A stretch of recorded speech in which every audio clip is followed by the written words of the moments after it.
Rain is on the way to San Diego. We're live in IB with the very latest. Someone's been shooting out the front glass at multiple businesses on one street in North Park. And we've got the security camera footage coming up. Sentencing was scheduled today for a man who transported hundreds of thousands of fentanyl pills into San Diego County. Coming up, why that hearing was delayed and details on the case. As we brace for another atmospheric river in San Diego, the vital work of NOAA is under scrutiny. A lackluster Borrego bloom this year. The bummer for me is that more new visitors won't be exposed to the desert like they usually are. Why people are still being encouraged to visit. It's called the Dirty Dozen. Working for you, we're breaking down the top scams this tax season. Celebrating the greatest generation on Ed Monty's 100th birthday. CBS 8 News Live at 6 starts right now. As we come on the air tonight, another storm is moving in across San Diego County, bringing rain and also snow to our local mountains. Good evening and thanks so much for joining us. I'm Marcella Lee. And I'm Anna Laurel in tonight for Carlo Cicchetto. We first started seeing some rain a few hours ago in North County, and more showers are expected tonight. We're tracking it all for you. Chief Meteorologist Carlene Chavis is standing by with more on what else we'll see. But we begin tonight with CBS 8's Jasmine Ramirez, who's live in Imperial Beach with what things are looking like right now there. Good evening, Jasmine. Yeah, good evening. Now we are still waiting for that rain to start, but we will be here really through the night, just waiting as this storm rolls through. We're going to give you a look at what we've seen so far. I can tell you the wind has picked up quite a bit since we've been here since an hour ago or so. And we've seen people coming by. They're asking us about what they can expect, especially going into the weekend. We're seeing some people with their umbrellas, with their rain jackets, preparing for this rain that we can expect to see later tonight. We're also seeing the waves pick up a little bit more and the flags behind us, the palm trees starting to blow in the wind. So as I mentioned, we plan to be down here just really keeping track of what's going on and bringing you all the very latest. Marcella, Anna. All right, Jasmine, thank you. That rain and snow expected in our mountains makes today and tomorrow weather impact alert days. Chief Meteorologist Carlene Chavis joins us now for more on what we can expect. Carlene? Yeah, well, we have Jasmine in IB, and so if she looks offshore, she can see a whole lot of clouds as well as some of that more saturated nature when it does come to those clouds moving on shore, as we are looking at some storms. So she's not standing there just yet in any wet weather. We're seeing it enter North County, and then it's going to trickle in across the entire county. So as we go into tomorrow, that's where we're going to be talking about heavier rainfall. But we are starting to see it move in. As she mentioned, winds are starting to pick up, and that's because things are going to be changing up in the forecast for Imperial Beach and, well, for the entire county. So we do have some showers that we're still seeing across North County and Oceanside, another batch about to move on shore. Now, when we set the clock in motion, you can see it impacting for most of the county from the coast all the way to the mountains about 8:55 for tonight. Even heavier rainfall for the South Bay and extending in towards downtown. Then you see more spotty showers across the mountains about 3 in the morning. We have another influx of moisture that moves in, and snow starts to pick up in our mountains by tomorrow morning at 6:15.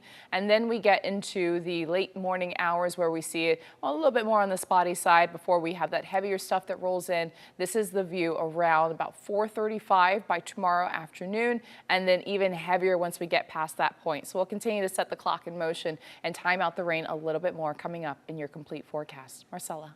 See you then, Carlene. Thanks. And remember, for the latest weather conditions and alerts on the go, you can download our free CBS 8 app to your smartphone from Google Play or the Apple App Store.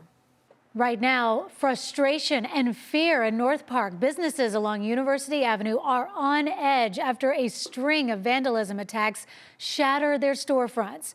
Tonight, we're seeing what happened for the very first time with surveillance footage. CBS 8's Alex Cheney spoke with business owners today. Alex, what can you tell us?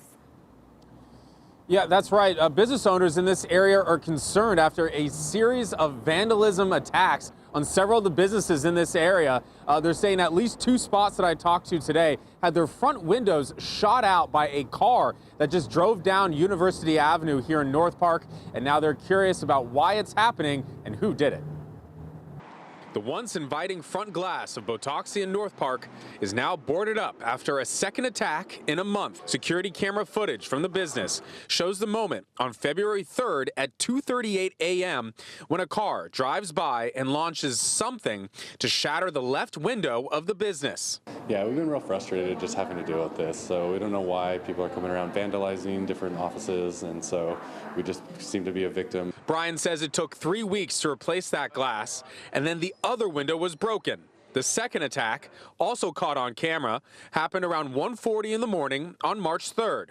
The video showing another white or silver van driving past the business, and then the right window shatters. Really frustrating to deal with, damage to the office. It looks bad, and, we're having to deal with the financial costs of it, too. Brian says both attacks cost a total of $3,000. He thinks it's the same car causing the damage and has submitted the security camera footage to police. It looks like the exact same car on video going by, so we've already filed 2 police reports and they're looking into it. Just a couple doors down, the owner of Creative Futons says they're being targeted as well. On January 27th, a car drove by and shattered her front window. She says someone has shot the front windows of multiple businesses on University Ave within the last few months. And it's happening all up and down the street. I'm not the only one, and it's sad. The San Diego Police Department did release a statement to CBS 8 earlier this afternoon.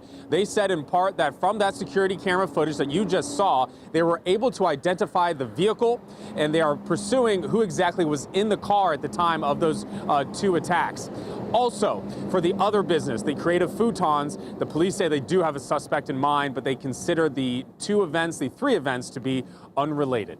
Reporting live in North Park, I'm Alex Cheney, CBS 8.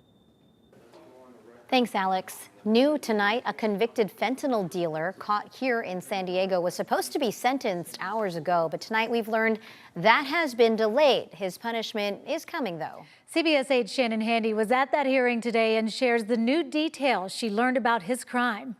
Jose Hector Ruiz hired a new attorney, which is why his sentencing was pushed back until April. As for this case, he was arrested in Alpine last year, and at the time, the Attorney General's office says this was the largest fentanyl seizure since the Department of Justice teamed up with the state's fentanyl enforcement program and special task force. The California Attorney General's office released this picture showing 720,000 fentanyl pills packed into 110 bags. Law enforcement made the massive seizure last February in Alpine inside a vehicle driven by Jose Hector Ruiz. Case counsel, please announce your appearances. Sitting behind his attorney, Ruiz appeared briefly in a Chula Vista courtroom today for what was supposed to be a sentencing. Few details are known about his arrest, specifically how Ruiz got the pills and where he was transporting them to and from. The complaint alleges he had the fentanyl pills with the intention of selling them, and that the manner in which the crime was carried out, quote, indicates planning, sophistication, or professionalism.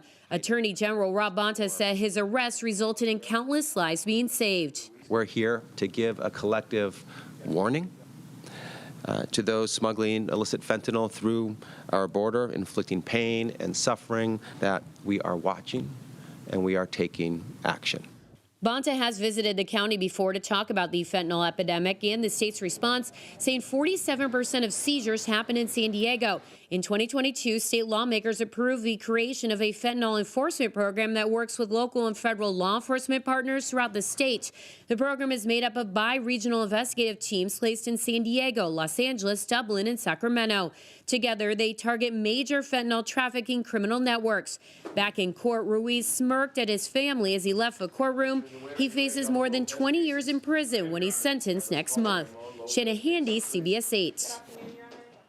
All right, Shannon, thank you. The Coronado Unified School District is suing the operators of the South Bay International Water Treatment Plant, claiming negligence.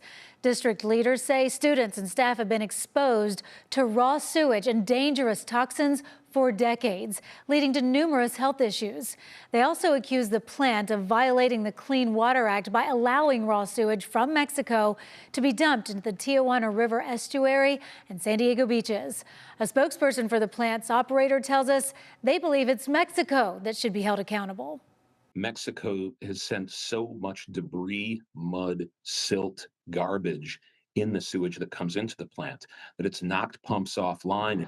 Veolia is simply the operator of the plant. We can't come in and say, and we can tell the owners that because of damage, they need to reallocate money to fix urgent problems, but we can't do it ourselves.